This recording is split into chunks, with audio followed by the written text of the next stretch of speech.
তো আজকে এই দেশে কি হচ্ছে জেনে নাও। আজকে এই দেশে কি হচ্ছে, মৌমিতার আজকে কি হলো। আজকে শুধু মৌমিতার না, এর আগে কত মেয়ের যে এইরকম অবস্থা হয়ে গেল, চলে যে গেল।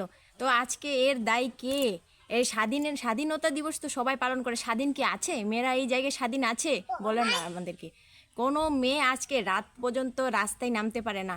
ছেলে মানুষ যেখানেও যাও ঠিক আছে, কিন্তু মেয়ে মানুষ নামতে পারে? কোনো মানে এই রকম না যে সব সময় রাস্তায় নামতে লাগে। কোনো সময় এমন এমার্জেন্সি অবস্থা আছে যে আমাদেরকে মেয়ে মানুষ, পুরুষ মানুষ বাড়িতে না থাকার যেতে লাগবে আমাদেরকে। বাচ্চা কাচ্চা নিয়ে আমরা শুধু যে পুরুষ মানুষের আশা করে আমরা বাড়িতে থাকবো সেটা নয়, আমাদের একাও যেতে লাগবে বাইরে।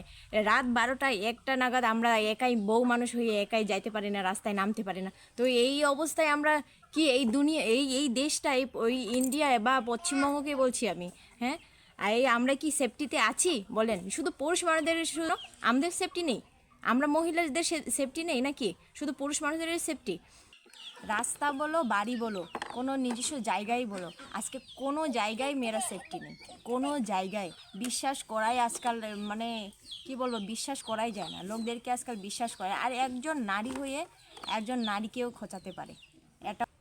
তো মেয়েদেরকে প্লিজ দয়া করে স্বাধীনতা দিবস পালন করেন, তো একটু স্বাধীনে ছেড়ে দিন প্লিজ। আর মেয়েদেরকে কোনো টর্চার করবেন না।